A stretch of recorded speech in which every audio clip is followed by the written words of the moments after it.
un fils a négligé sa mère pendant des années, puis s'est senti coupable de ne jamais lui rendre visite malgré ses demandes. Des années plus tard, il est retourné dans leur ville natale pour la voir, mais a trouvé un cimetière au lieu de la maison de sa mère. Caitlyn avait la soixantaine et vivait dans une petite ville tranquille. Son fils, Gregory, a choisi de déménager dans une autre ville pour poursuivre une carrière dans le monde des affaires. Depuis qu'il avait obtenu son diplôme universitaire, Gregory n'avait pas rendu visite à sa mère. Pendant plusieurs années, ils n'ont gardé le contact que par téléphone, jusqu'au jour où Caitlyn, ne pouvant plus s'en empêcher, a planifié une visite dans la nouvelle ville natale de Gregory. Caitlyn est montée dans un bus et s'est rendue là où vivait son fils. Comme elle avait déjà reçu des lettres de lui par le passé, elle se rend à l'adresse indiquée dans ses enveloppes. Malheureusement, lorsqu'elle sonne à la porte, c'est quelqu'un d'autre qui lui ouvre. « Bonjour, je suis désolé de vous déranger », dit Caitlyn. « Est-ce que Gregory Smith, mon fils, vit toujours ici ?» L'étranger était confus jusqu'à ce qu'il se souvienne du nom. « Ah, Gregory. Non, il a déménagé. Je lui ai acheté cette maison », a-t-il révélé. Caitlyn était attristée par la réponse de l'étranger et déçue que Gregory ne lui ait jamais dit qu'elle avait déménagé de sa maison. Elle a baissé les yeux, vaincue, se demandant ce qu'elle allait faire jusqu'au prochain trajet en bus pour rentrer dans sa ville, dans quelques heures. Puis un voisin s'est approché d'elle alors qu'elle se tenait sur le trottoir. « Vous cherchez Gregory ?» a-t-elle demandé. Caitlyn acquiesce. « Vous connaissez mon fils ?» La femme a révélé qu'elle et Gregory restaient toujours en contact. Elle donne l'adresse du bureau de Gregory et Caitlyn s'y rend avec enthousiasme. En arrivant au bureau de Gregory, dans le quartier des affaires de la ville, elle fut étonnée de voir tant de gratte-ciel. Elle entre dans le bâtiment et monte dans l'ascenseur, et elle commence soudain à se sentir étourdie et mal à l'aise.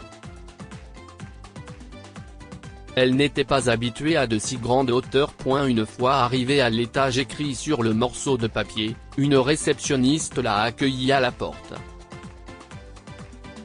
« Comment puis-je vous aider ?» a-t-elle demandé. « Bonjour, je suis ici pour voir Gregory Smith. » « Est-il ici ?» Caitlyn lui dit, en regardant au-delà de la table de la réceptionniste et dans l'espace de bureau. « Puis-je savoir qui vous êtes ?»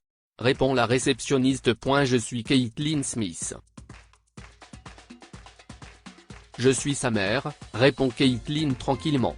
La réceptionniste semble surprise d'apprendre que Caitlyn est la mère de Gregory. Elle appelle son bureau pour lui dire qu'elle laisse entrer sa mère. La réceptionniste fait passer Caitlyn devant une foule de bureaux jusqu'à ce qu'elle arrive à un bureau d'angle avec une porte allant du sol au plafond. Caitlyn ne revenait pas de voir à quel point son fils avait l'air adulte quand elle est entrée. « Salut, Greg », dit-elle en serrant son fils dans ses bras. « Je suis désolée de débarquer au pied levé. Tu m'as manqué et je voulais voir comment tu allais », s'est écrié Caitlyn. « Pourquoi as-tu arrêté de me rendre visite ? Je n'ai pas eu de nouvelles de toi depuis 2 mois, et ta ligne était toujours occupée. Je ne savais pas comment entrer en contact avec toi. C'est pourquoi j'ai décidé de quitter la ville pour te voir. Je suis désolé, maman. J'ai été tellement occupé par mon travail. Ces 2 dernières années, je n'ai rien fait pour ma vie personnelle. Mon travail a été ma vie, a-t-il expliqué. Caitlyn est triste d'entendre cela, car elle a toujours appris à son fils à ne pas être avide. Si est-il bon, mon fils, dit-elle doucement. Je comprends. Mais le week-end de la fête des mères arrive. Tu penses que tu peux venir chez nous? Je te promets que je ferai ta tarte au citron préférée. Grégory a vérifié son calendrier. Je ne sais pas, maman. Je ne suis pas sûr de pouvoir le faire. Mon supérieur a besoin de moi 24 heures sur 24, et s'il m'appelle ce week-end-là et que je ne suis pas là, ma promotion pourrait être jetée par la fenêtre. Je suis si près du but, a-t-il répondu. Caitlin soupire, retenant ses larmes. Elle acquiesce et dit qu'elle ne veut pas interférer avec le travail de son fils. Te voir aujourd'hui me suffit, lui a-t-elle dit, et elle est rentrée chez elle le jour même. 2 ans ont passé, et Grégory n'a pas rendu visite à sa mère. Cependant, cette année-là, il a entendu ses collègues parler de la fête des mères et de leurs projets pour leurs mères et leurs épouses. Grégory s'est souvenu de sa mère et s'est senti coupable de l'avoir négligée pendant si longtemps. Il s'est rendu en voiture dans son ancienne ville natale, se dirigeant avec enthousiasme vers la maison où il était né et avait grandi. Quand il y est arrivé, à sa grande surprise, sa mère n'était pas là, et il n'y avait pas de maison non plus. Ce qu'il a vu était un champ ouvert avec plusieurs tombes fraîches. Quoi? Que s'est-il passé ici? Se dit-il. Ce n'est pas possible. Il s'est précipité vers les tombes pour vérifier si le nom de sa mère figurait sur l'une d'entre elles. Il a été soulagé de découvrir que ce n'était pas le cas. Où est-elle maintenant? Soupire-t-il, devenant soudainement nerveux. Grégory est allé de maison en maison jusqu'à ce que quelqu'un puisse lui dire où se trouvait sa mère. Il a fini par découvrir qu'elle vivait dans une petite caravane et il s'est empressé de s'y rendre. Dès qu'il l'a vue, il l'a serrée dans ses bras. « Oh, maman, je suis si heureuse que tu ailles bien. » Caitlin était surprise, car elle n'aurait jamais pensé que Grégory viendrait la voir. « Je ne m'attendais pas à ce que tu viennes, a-t-elle dit. J'avais tellement peur de te perdre, maman. Je suis désolée de ne pas avoir été avec toi pendant tant d'années. Je n'arrive pas à croire que j'ai laissé tout ce temps se perdre, a dit Grégory, les larmes aux yeux. Qu'est-il arrivé à votre maison? Caitlin a expliqué qu'elle avait contracté un prêt lorsque Grégory a quitté la ville pour aller à l'université. Elle a contracté un autre prêt pour payer sa première voiture, mais n'a pas pu rembourser le prêt. J'ai perdu notre terre parce que je ne pouvais pas m'occuper seul de la ferme.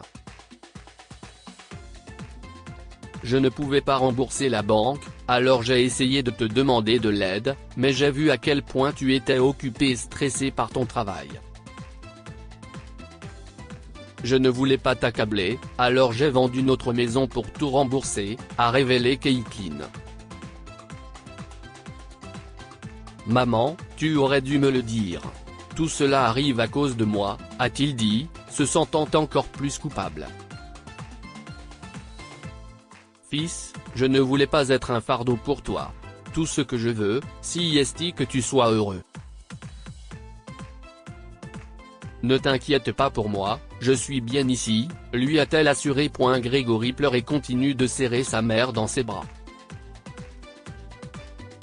Il s'excuse abondamment, lui demandant pardon de l'avoir négligé pendant de nombreuses années. Elle lui a pardonné et lui a dit qu'il n'avait pas à s'inquiéter. Ne t'inquiète pas, mon fils. Tout ce que je te demande, si est de me rendre visite plus souvent si tu as le temps. Je t'aime beaucoup et je pense à toi tous les jours. À cet âge avancé, il m'est difficile de quitter la ville, avoue-t-elle. Grégory n'allait pas permettre à sa mère de vivre des moments difficiles. Il lui a acheté une nouvelle maison et s'est installé dans sa ville en quittant son emploi et en créant une nouvelle entreprise. Que pouvons-nous apprendre de cette histoire? Passez du temps avec vos proches avant qu'il ne soit trop tard. Le temps, si est de l'or, et Grégory a eu la chance de s'en rendre compte avant qu'il ne soit trop tard. Il a négligé sa mère pendant des années, jusqu'à ce qu'il se rende compte qu'il n'aurait jamais dû faire cela en premier lieu. Il n'est jamais trop tard pour recommencer. Malgré les promotions qu'il attendait, Grégory a laissé tomber son emploi pour passer plus de temps avec sa mère. Cela lui a permis de prendre un nouveau départ en créant sa propre entreprise et en accordant plus d'importance à ses relations personnelles. Partagez cette histoire avec vos proches. Elle pourrait les inspirer et illuminer leur journée. Si vous avez aimé cette histoire, découvrez celle d'une mère qui suit sa fille adolescente qui prend tout l'argent qu'elle a économisé à la maison et sort tard le soir. Cette histoire est inspirée par l'histoire d'un de nos lecteurs et écrite par un rédacteur professionnel. Toute ressemblance avec de véritables noms ou lieux est une pure coïncidence. Toutes les images sont utilisées uniquement à des fins d'illustration. Partagez votre histoire avec nous. Elle changera peut-être la vie de quelqu'un. Si vous souhaitez partager votre histoire, envoyez-nous un mail à info@amomama.com.